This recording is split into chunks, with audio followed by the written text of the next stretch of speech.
we're going to go ahead and pop open the cells, look for other microorganism involvement, see what we can find. Do you guys have, before I smash everything up, do you guys have any questions about what we've looked at already? No. Okay. Alright. We'll go ahead and... Should have brought that stuff I bought from around last night, because one of them was an immune. Wasn't it like an immune support?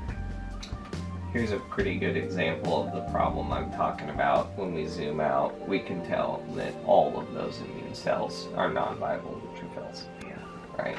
So you have a low immune count, and even the immune cells that we do see aren't really doing their job. Yeah. So we're going to work on that.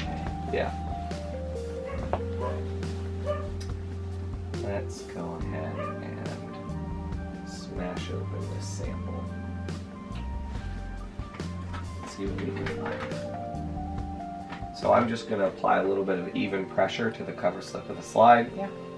That'll be enough to pop your red blood cells locally in the area without smashing the glass.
Looks pretty good to me. Don't see any major evidence of infection. Yay.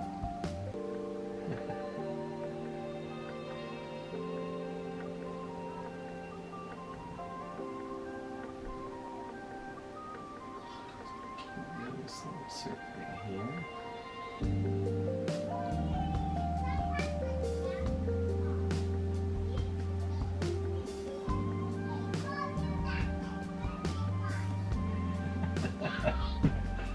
They really do like each other, I promise. Alright. Yeah, I can see it. Yeah.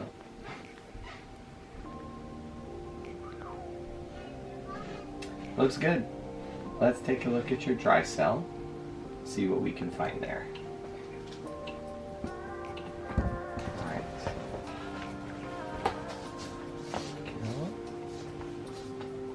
How's it going, Maeve? Are you coming to the birthday party? No. Oh, curse your work! I'm sorry. Please don't curse his work. His work is very beneficial to a lot of people. It's good to have different perspectives, I guess. Aw. Hey, tell So that. now what are we looking at here? So we're looking at what's called a coagulation morphology test. Normal blood looks like the top left. Everything else is some type of dysfunction. In general, this sample, some of the things that I'm looking for is basically different chemicals, different hormones will oxidize out of the blood at different rates, and it will create patterns in the sample. We can observe those patterns to see how much or how little of certain things are there. So basically what I'm doing is I'm surveying all these different samples to see if any of those patterns show up in a meaningful way.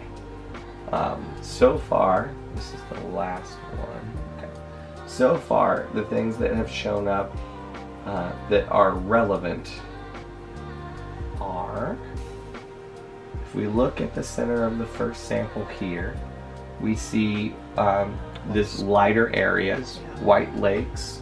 That's the lymphatic congestion profile. I know, this is like beating a dead horse. But You get starting the to see a idea. pattern We're here. looking for common denominators, right? And one thing we can see is that we can also see what's called a weak fibrin network, which is this one. Yours isn't as dark as what this sample shows, but it's where the sample doesn't form these nice even cracks everywhere. It looks more smeared across the sample. That weak fibrin network is again associated with poor protein digestion, and it's associated with hormone imbalances. So I know the cancer only showed up weakly as estrogen receptor site positive, but I would actually take issue with that. Based on what I'm looking at, I actually think there's more estrogen implicated in feeding the cancer than anything else. Okay. So Okay. I know it didn't show up that way in the cultures that they did, or the biopsies rather that they did. I don't know why that's the case, but of the three things that they do test for, BRCA, the estrogen positivity. Oh yeah, which I got my BRCA test back. It's Okay. negative. Yeah, I suspected that was the case. But I would say that if there is something environmental that we would want to focus on, it would be making sure you don't get any exposure to excess plastics, because those are estrogens and cancer will eat them, and that we avoid estrogen producing foods like soy. Like soy. Yeah. Okay, so no tofu. Yeah, because I think that No tofu. I think that while your conventional testing is showing that there's only a weak association there, this is showing a stronger one, and Yeah. those results are in conflict with each other. So When I saw my doctor in December and I talked to her about like mood swings before and after periods, she had me start taking DHEA. okay, Is that right? yeah, And I don't know if it had anything to do with that, but I took it for maybe 6 weeks or something, and I felt like there was significant growth in the tumor. Okay, I stopped taking it that's good to because know. I read that excess. I'm gonna make a note real Okay. quick. Keep talking. Yeah, I read that excess. If I That's- got the letters right, DHEA. Yeah, Anything extra your body converts to estrogen. yeah. So after I noticed that, like, I felt like this changed a lot, I was like, and I read that, I stopped taking it. And that was also, I mean, just a super stressful time as well, right? Like, the weight. Yeah. It was very. So, what kind of doses of DHEA were you taking? Do you remember what I could look it up. It was, because I ordered it off Amazon. You want to hand me my phone? And I was taking, I think she wanted me to take 150. Okay. And I think I started out at 3, and then maybe just let's say the 2 tablets which would have been 100. Yeah. It's also noteworthy that the extra you don't use, it can convert into, as I understand it, either androgens or estrogens, so either Okay. testosterone or Yeah. estrogen. Okay. And it does that in your peripheral tissue. And your lymph is your peripheral tissue. So Yeah, I would have been taking anywhere between 100 and 150 milligrams. okay. Well, that definitely could be a contributing factor. And that makes me even more concerned that this is estrogen driven. Yeah. And for some reason, it was only showing up weekly estrogen driven with the conventional testing that was done. Yeah. So, my opinion is that we should move forward like it's estrogen driven in terms of just environmental and diet considerations. Okay. The one thing I don't see in here, which I'm very pleased that I don't, Okay. is I don't see any evidence of pesticide poisoning. Okay. The one thing that I can't see in here that would be relevant would be atrazine, which isn't used very much anymore, but it is very much implicated in a person's hormone balance. Okay. And I think it would probably be wise to get some testing done to see if you have any atrazine exposure, because I can't measure that directly. Okay. So, but there's enough on here that if you haven't done it already, I would get a hormone panel. Okay. Because, well, and you have to do that based on where you're at in your cycle. There's some considerations to take, but I think it would be worth measuring, because I have a sneaking suspicion that things are going to look interesting on that. Yeah.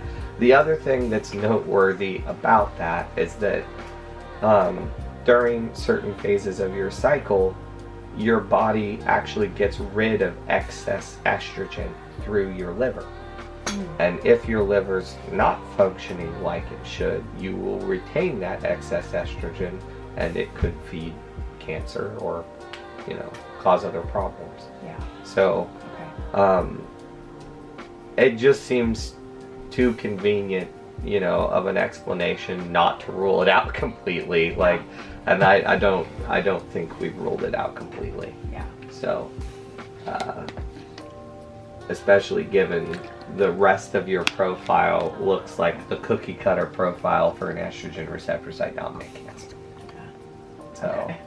Well, and maybe that's just like the medical rule, right? To them, 5% is low enough that it changes their method of treatment. Right, and I'm also wondering what the margin of error is. Yeah. On the, on that test, but.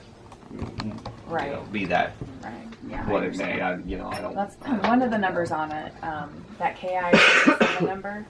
Say it again. Sorry. KI-67. That was, so the doctor never mentioned anything about that. A doctor that we spoke to in Mexico explained it to us. Okay. It's like the proliferation rate. Mine's very high. Yeah. I didn't. He said he likes 20 or 30, and she was an 80. Okay. Look at it. I didn't Google it a lot because I just didn't want to know. But I did.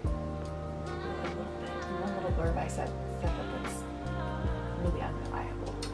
I see.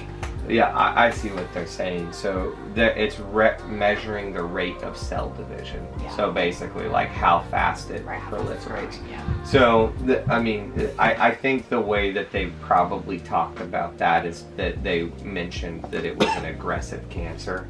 Oh. That's rather than using the technical terms. I think that's probably what they were indicating. But there's two sides to that. Cancers that have a faster cell division rate also die faster. Yeah. So any effective treatment that we find, conventional or non-conventional, will work faster on a type of cancer that has a faster cell division rate. Okay. So that is a double-edged sword. It is bad in that it's a more aggressive form of cancer, but it also means that treatments should work faster too. So, that's why I was saying, we should know whether we're making progress fairly quickly. Yeah. Because if we are, then it should be dying fairly quickly. Okay. So, we'll definitely keep that in mind. Overall, the main things I'm happy to see is it doesn't seem like you have any significant glyphosate or malabsorption issues other than needing help with protein. Yeah. The things I'm most concerned about is we need to stimulate your immune system and we need to clean your liver and lymph. Okay. So we'll make those a priority. It'll be on Amazon. We also want to do lumbrokinase. Lumbrokinase is LUMBROKINASE. Yeah. It eats spicules and fibrin. So the hairs in the sample that gum up your microcapillaries, it will eat those. That will give you better microcapillary blood flow, and it will help deliver any unencapsulated tumor cells to your spleen where your body can identify them and help your immune cells get rid of them. Okay. Ideally, we wouldn't have any unencapsulated cells, but you've had biopsies that are unencapsulated cells. Let's be realistic. Yeah. For the immune system, getting to the area, liposomal C and the lumbrokinase are really good. I don't have a particular brand for protease, so if you've already had something recommended to you that will do the job, I'm totally fine with that. Okay, yeah. Protease is protease. Okay. If you take it on an empty stomach, it will eat up proteins in your blood. I don't think you need that. I think you need them better broken down in your digestive system. Okay. So you should, in my opinion at least, take it with food. Okay. And if you take too much, it will make you very itchy. Okay. So you'll know if your dose is too high because Okay. it'll make you itchy. Most people, if you're eating a protein-rich meal, you'd be looking at 250 to 500 milligrams. With a meal. Yeah. Okay. I'm okay with any dose that's within that range. It should work. Bromelain is a certain type of protease. You can include that too. A lot of different protease supplements already do. They use bromelain and protease or proteolytic enzymes. It turns out the Hawaiians got it right. Pineapple, kebabs. Yeah, because the pineapple is extremely high in bromelain and protease. Oh, that's right. Pineapple is, Yep. And so, you know, Hawaiian kebabs are the way to go. So beyond that, supplement-wise, I'm trying to think if there's anything. So the only other thing that would make sense to me, and you kind of have to be careful about dosage on this, would be desiccated liver. Desiccated liver has iron, copper, and zinc in it in the appropriate ratios to help you absorb it, which would do two things. It would support your adrenals, so it would help you sleep better, which is really important for your immune system, and it would help you oxygenate your red blood cells better. And more oxygen going everywhere is what your body needs for all your cellular communication. Yeah. I don't want to throw more tests at you than we have to, but I do think getting a hormone panel done would be a really good idea, because I'm a little skeptical of your conventional results in that regard. I also think that it would be great to get your atrazine levels tested. That Is that something that a regular doctor? I know there's a test that you can do. I need to look up what it is. It's not a gut zoomer. There's a different test that you can do that tests for environmental contaminants. And I don't know if you can order it yourself or not. I need to look it up. I'll get back to you on that one. Okay. The last one would be, since we're talking about the hypothalamus not communicating with the thyroid or the liver potentially properly, and what we would be looking at just in terms of getting your nervous system communicating ideally, it'd probably be worthwhile to get an HTMA hair mineral analysis done too. Okay. That test is about $120. Oh, okay. And I can send you a link for where to do it. They'll upsell you. They'll go, for an extra $75, we'll tell you all the supplements you need to take. Oh. Don't do that. Yeah. Just get the test done, bring it here, and we'll go over it. Okay, you can interpret it. Yes, absolutely. And what I'm really interested in is how your neurotransmitters are functioning, which is sodium, potassium, magnesium, and calcium in general. Those 4 trace minerals are involved in every neurological communication in your body. They are all balanced relative to one another, and a lack and excess in those trace mineral balances look the same. So if you have too much sodium, it gives you heart palpitations. If you have too little sodium, it gives you heart palpitations. Doctors don't go anywhere near trace mineral analysis because of that. Yeah. Basically because if they're wrong in what they guess is wrong, they make you worse, not better. And your blood is the worst way to test your trace mineral balance, because your body goes to great lengths. It will actually leach calcium from your bones to keep it at the levels it should be in your blood. Yeah. So basically, if your calcium levels or sodium levels look off in your blood, it's because you're having or about to have a heart attack. Oh. Right? Yeah. You know, it takes that much to actually show an imbalance. Whereas you can see an imbalance in other tissues way before that. Okay. So that's what we're trying to do. It also gives us the chance to check for arsenic, uranium, aluminum, cadmium, mercury, a whole bunch of different heavy metal exposures that there aren't near as easy ways to test for. Yeah. Okay. The only thing is, the only thing that can make an HTMA hair mineral analysis unreliable is the shampoos and products that you use in your hair. Okay. Because a lot of those are fortified with different minerals, and that can throw off your results. So they'll send you a little pamphlet on like how to prep for collecting the sample. Yeah. And you usually have to do that over about 10 days. Okay. Okay. So just keep that in mind. Yeah. I think that's about it as far as what I would recommend. Okay. I know the testing can be annoying, but it's just trying to cover all the bases for, you know, what could be contributing factors to the problem. Yeah. For what it's worth, we could also use Rife technology to try and slow down the aggressive tumor development. I'd be happy to do that.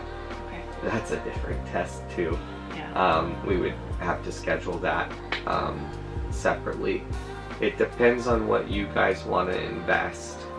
I've seen a lot of Rife technology do good work when it comes to breast cancer. It's one of the cancers that's probably most well studied. If you were interested in using a lot of Rife technology to combat this, my recommendation would be to actually get a Rife machine yourself.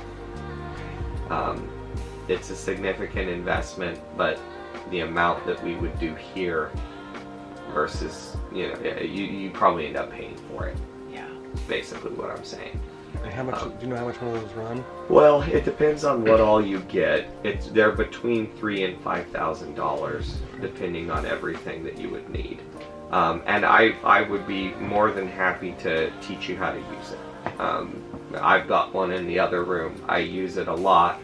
But one of the things that I know is really good for cancer projects is daily use. That would be hard for you to do here. Yeah. And it's way more convenient if you have it at home, because you can do overnight sets.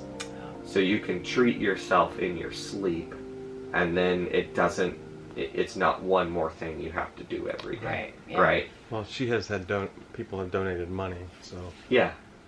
So that could be a it could be possibility. useful. Yeah. And that's kind of what I'm saying, is that the amount of treatments that you would need for a cancer project, if you did them here, you would have been able to buy a Rife machine by the time you were done. So, I mean, I'm happy to do it for you, but I just, full disclosure, like, that's usually what you're looking at. So. Okay. My brother also, I mentioned my nephew with juvenile idiopathic arthritis. My brother we used Rife technology for him too. Yeah. And my brother bought a Rife machine, and they just did it at home for the same reason. The other nice thing is that if in the future you do wind up with an infection of some kind, or your kids do or something, well, then you have it as a tool. You know, it's not just for cancer. It's actually more for infections than anything else. But there are useful frequencies for cancer diagnosis as well. So. And the Rife machine is the one that's like, is that sound and light? Yes. Yeah. So it's basically, instead of just killing all of your tissue, right, which is what you would do with radiation. And the idea would be that the cancer cells would die faster than your regular cells because they divide faster. right? Yeah. So that's what they do with radiation. Is like, well, the cancer cells will die faster, so we'll use that. This is actually trying to hone in on the specific frequency that the cancer cells divide at that your other tissues don't. And so it tries to interrupt that process, which means it leaves your other tissues intact and unharmed, but it slows down the replication of the cancer cells. Rife technology was originally studied for cancer by Dr. Royal Raymond Rife. Gets a lot of bad press. Basically, there was a hack job done on him by the Rockefeller Foundation and a long time ago. Those Rockefellers, I swear. Yeah. I don't know all the details of any of that. That's just what I've kind of read, through the grapevine. But I have found that while most of the evidence of it being effective is anecdotal, my clients get way better results than most, and I use it. So Dr. Ron yesterday was just talking about how the Rockefellers. It's a Rife machine too. Well, yeah, in 1910 or 1910 removed. They changed the wheat. Yeah. So he said you cannot buy wheat that is actually gluten free. Right. Like every wheat is. They removed the seed from They the removed. wheat, right? Right. So. Yeah. He said she should avoid wheat at all cost. At least until the cancer goes into remission and you have less of an inflammatory profile. Yeah. I would agree with She's that. not. Yeah. Yeah. I think that while it may not be directly implicated in the cancer itself, it is implicated in your immune health. Yeah. And so anything we can do to help stimulate your immune cells, to be honest, that as related to everything I looked at, that's the thing I'm most worried about. Yeah. Because in the long run, even if you do therapeutic treatments that do kill the cancer, you still have an immunodeficiency. Yeah. And that needs to be addressed. So, okay. I'm, like I said, I'm not as big on the supplemental side of things. I'm more of like, what are the lifestyle changes we can make related to sauna, related to TKM? What are the mechanical things we can do to get the body dilated, so that everything actually is communicating like it should? Yeah. So, okay. Let me know moving forward what you guys want to do. If whether you want to do Rife treatments here or you want to get your own, the next step would be for me to do what's called a GRS test on you to figure out which frequencies are most applicable for the cancer that you're dealing with. Okay. Because we could guess, and I could give you a huge list, or I could test you for everything on that list and see which ones are going to make the most difference. Yeah. Okay. And if you guys decide you don't want to go the Rife treatment route, that's cool too. We can skip it. I've had plenty of clients who don't, and we still get great results. It just makes things work better, and it works on it from a different angle. Is there a secondhand market for Rife machines? Probably not. I have bought a secondhand Rife machine, and I regretted it. You did? Yeah, because it was pretty beat up when I got it, and it had shorts in it. I had to replace parts, and it was not worth it. Okay. I would say the company that I use is called True Rife Instruments. Their products are expensive, but they do the job well. And there are a lot of things out there that are called Rife machines that are not Rife machines. Okay. So it's what I have the most experience with. If you find another brand that you can get cheaper, let me look at it. Okay. If it uses its own onboard frequency generator, that's a good sign. Most Rife machines use the sound card on the computer to generate frequency. That will not work. It's limited to the audio spectrum, which is 1 to 20,000 hertz. The machine that I use, doing foot baths at least, will go 1 to 800,000 hertz. So that's the difference in range that you get. Yeah, pretty substantial. When you have your own onboard frequency generator. You also want it to use something called cold plasma, which is a gas ignited to produce a light wave. It's the same as like aurora borealis, right? Northern lights. Yeah. You want ionization to transmit the frequency into your body, because that will go all the way into your bone marrow. It'll go everywhere. And then you also want some way of testing which frequencies are going to be most helpful. The machine that I use does all three. But there are other machines out there that do that as well. I just don't want you guys to get something that doesn't do those three things. Yeah. Most likely would probably stick to what you're most familiar with. Yeah. Any other questions for me that y'all can think of? No. Cool. It's just what next?